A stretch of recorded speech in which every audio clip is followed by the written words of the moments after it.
नमस्कार दोस्तों, मैं रवीश कुमार। लोकतंत्र में जब सत्ता अपनी ताकत से संस्थाओं को कमजोर करती है तो विपक्ष का हर बयान खतरनाक सन्नाटा तोड़ता है। आज वही हुआ। राहुल गांधी ने प्रेस कॉन्फ्रेंस कर चुनाव आयोग पर सीधा हमला बोला। उनके निशाने पर ज्ञानेश कुमार गुप्ता हैं, वही अफसर जिन पर आरोप है कि उन्होंने 141 सांसदों के सस्पेंशन जैसे फैसलों में सवाल उठाने वाली प्रक्रियाओं को ढकने की कोशिश की।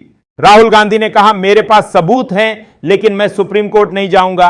मैं लीडर ऑफ अपोजिशन हूं, मेरा काम है सरकार पर दबाव बनाना। बस इतना कहना भर था कि सोशल मीडिया पर तूफान उठ खड़ा हुआ। ट्रोल आर्मी ने उन्हें डरपोक कहा, पप्पू कहा, यह तक कह दिया कि सबूत होते तो कोर्ट जाते। आखिरकार क्या है पूरा मामला, आइए इस वीडियो में समझाने की पूरी कोशिश करेंगे। लेकिन वीडियो में आगे बढ़ने से पहले वीडियो एक लाइक जरूर करें। अब बड़ा सवाल है, अगर 7 दिन के अंदर ज्ञानेश कुमार गुप्ता जवाब नहीं देते तो क्या कार्रवाई होगी?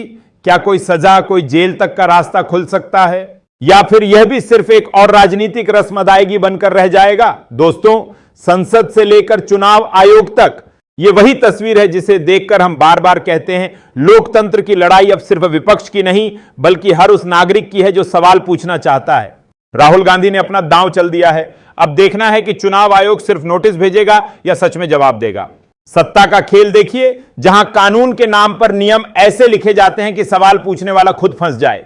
राहुल गांधी का अधूरा बयान सोशल मीडिया पर इसीलिए वायरल हुआ क्योंकि उसे अधूरा ही फैलाना था। कट करके तोड़ मरोड़ कर लोगों तक यह मैसेज पहुंचाया गया कि राहुल कोर्ट जाने से डर रहे हैं। लेकिन असल कहानी ज्यादा दिलचस्प है।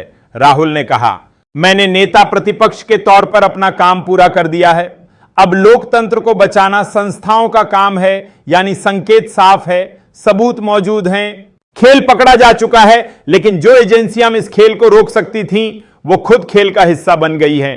कांग्रेस ने जवाब देते हुए कहा, राष्ट्रपति से ज्यादा ताकत अब चुनाव आयोग को दे दी गई है। 141 सांसदों को सस्पेंड करना हो या नियम बदलना हो, सब कुछ चुपचाप हो जाता है। और जब तक कोई शख्स इलेक्शन कमीशन की कुर्सी पर है, उस पर कोई कार्रवाई नहीं हो सकती। सोचिए दोस्तों, एक तरफ विपक्ष सबूत दिखाकर दबाव बना रहा है, दूसरी तरफ नियम ऐसे कि कुर्सी पर बैठा व्यक्ति कानून से बाहर हो जाए। यही है लोकतंत्र का वर्तमान चेहरा, जहां अदालतें हैं, नोटिस हैं, लेकिन जवाबदेही कहीं खो गई है। आप जरा सोचिए, एक संवैधानिक संस्था जिसे निष्पक्ष रहना चाहिए, अब खुद को देश की सबसे ताकतवर संस्था बनाने में लगी है। क्लॉज नंबर 16 में बदलाव। अब मुख्य चुनाव आयुक्त पर ना कोई क्रिमिनल केस दायर हो सकता है, ना ही सिविल केस। कुर्सी पर बैठा व्यक्ति कानून से ऊपर, बिना डर के, बिना जवाबदेही के। ज्ञानेश कुमार ने तो हद कर दी। सुप्रीम कोर्ट को हलफनामा देकर कहा, आपका आदेश हमारे काम में दखल है। मतलब जो संस्था चुनाव कराती है वही अब अदालत को धमकी देने की स्थिति में है। राहुल गांधी ने इस खेल को पहचान लिया है। उन्होंने कहा, चुनाव आयोग अब वोट चोरी के खिलाफ ढाल बन गया है। 7 दिन का अल्टीमेटम, माफी मांगने का नोटिस, यानी विपक्ष को डराने की पूरी कोशिश। लेकिन डर किसका है?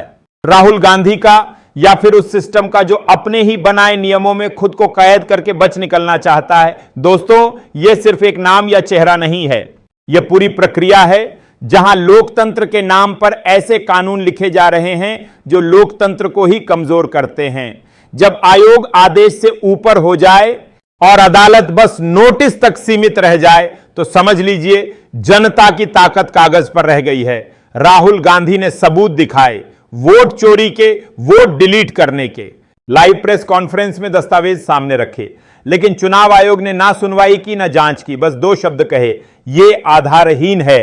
पूर्व मुख्य चुनाव आयुक्त तक कह रहे हैं सबूतों की जांच होनी चाहिए, पर मौजूदा मुख्य चुनाव आयुक्त सुनने को तैयार नहीं। क्यों?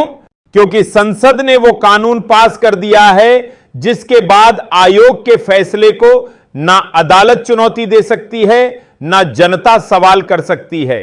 यानी सबूत सामने हैं, सवाल सामने हैं, लेकिन जवाब गायब है। और जब सत्ता के पास सिर्फ इनकार करने का ही विकल्प बचे, तो समझ लीजिए लोकतंत्र सिर्फ एक शब्द रह गया है जिसे भाषणों में सजाया जाता है, लेकिन जमीन पर धीरे धीरे मिटाया जा रहा है। राहुल गांधी ने सिर्फ सबूत नहीं दिखाए, उन्होंने साफ कहा संस्थाएं काम नहीं कर रही, एजेंसियां चुप हैं। सीआईडी ने 18 नोटिस भेजे, 18 बार चुनाव आयोग से जवाब मांगा, एफआईआर तक दर्ज हुई। लेकिन चुनाव आयोग बेफिक्र, बेखौफ, बेजवाब। एक लोकतांत्रिक संस्था जिसे जवाब देना चाहिए वो चुप्पी को अपना कवच बना रही है। राहुल गांधी का दावा है अभी तो बस शुरुआत है, हाइड्रोजन बम बाकी है, यानी खेल यहीं खत्म नहीं। वाराणसी का नाम भी सामने आ रहा है, प्रधानमंत्री का संसदीय क्षेत्र। जब विपक्ष कह रहा हो कि अगला धमाका यहीं होगा, तो समझिए सवाल सिर्फ चुनाव आयोग पर नहीं है, सवाल पूरे सिस्टम पर है। एक तरफ सरकार कहती है कि लोकतंत्र सुरक्षित है, दूसरी तरफ जवाब देने वाली संस्थाएं गायब हो जाती हैं। लोकतंत्र के नाम पर खामोशी की इतनी ऊंची दीवार कभी खड़ी नहीं हुई। जैसा कि आप जानते हैं, अगर वाराणसी की बात की जाए तो सबसे ज्यादा चर्चा वाराणसी की इसलिए हो रही है क्योंकि वाराणसी में किस तरीके से प्रधानमंत्री नरेंद्र मोदी की कुर्सी फंस गई, यह किसी से छुपा हुआ नहीं है। प्रधानमंत्री नरेंद्र मोदी की रैली रोड शो में लोग नहीं आए, लेकिन इन सब के बावजूद प्रधानमंत्री नरेंद्र मोदी जीत गए। अब फिलहाल कैसे जीत गए या फिर कि जितवाए गए, इसको लेकर सवाल किए जा रहे हैं। क्योंकि अजय राय से प्रधानमंत्री नरेंद्र मोदी शुरुआती काउंटिंग में पीछे चल रहे थे। मतलब देश के प्रधानमंत्री हैं, सबसे बड़ा चेहरा हैं, सबसे बड़ी पार्टी के मुखिया हैं, वो अजय राय से वोटों की गिनती में पीछे चल रहे हिमांशु, ये अपने आप में कोई छोटी बात नहीं है। आपको बता दें कि दावा तो यहां तक किया जाता है कि वेबसाइट को बंद करके, वेबसाइट को हैक करके प्रधानमंत्री नरेंद्र मोदी को 1.5 लाख वोटों से जितवाया गया है। अब फिलहाल, पहले तो दावे किए जाते थे। अब इन्हीं दावों को लेकर जब हाइड्रोजन बम फोड़ेंगे राहुल गांधी, और राहुल गांधी जब खुलासा करेंगे तो मोदी सरकार का क्या होगा, और सबसे बड़ी बात मोदी की कुर्सी का क्या होगा, यह देखना होगा। फिलहाल अगर प्रधानमंत्री नरेंद्र मोदी की सांसदीय पर सवाल खड़े हो गए और अगर राहुल गांधी के हाइड्रोजन बम ने बड़ा धमाका कम कर दिया, तो चुनाव आयोग भी ढाल बनकर मोदी सरकार को बचा नहीं पाएगा, क्योंकि यहां पर तो पूरी लोकतंत्र पर सवाल खड़ा हो जाएगा। वैसे भी मैं आपको बता दूं, हिमांशु गोदी मीडिया भले ही ना दिखाए, लेकिन राहुल गांधी के खुलासों को लेकर इंटरनेशनल मुद्दा बना हुआ है। अब इंटरनेशनल मुद्दा बना हुआ है। हमारा भारत सबसे बड़ा लोकतंत्र माना जाता है। राहुल गांधी ने कह दिया है कि मैंने नेता प्रतिपक्ष होने के नाते अपना काम कर दिया है और अब लोकतंत्र बचाना संस्थाओं का काम है। संस्थाएं क्या करेंगी? हाइड्रोजन जब फूटेगा तो मोदी सरकार का क्या होगा और चुनाव आयोग का क्या होगा, अब आने वाले समय में जल्द ही पता चलने वाला है। बिल्कुल, प्रियंका और अटल बिहारी वाजपेयी ने तो कहा भी था कि यह देश हमेशा रहना चाहिए, सरकारें आएंगी जाएंगी, लेकिन ये लोकतांत्रिक व्यवस्थाएं हैं, इनको हमेशा बने रहना चाहिए। संस्थाओं पर सवाल नहीं खड़े किए जाने चाहिए, और सवाल अगर खड़े हो रहे हैं तो निष्पक्षता के साथ उनकी जांच होनी चाहिए और जनता के सामने दूध का दूध और पानी का पानी होना चाहिए। राहुल गांधी जो भी सवाल खड़े कर रहे हैं वह अपने आप में जायज हैं। अपनी राय हमें कमेंट बॉक्स में जरूर बताइए। इस वीडियो को लाइक कीजिए, शेयर कीजिए।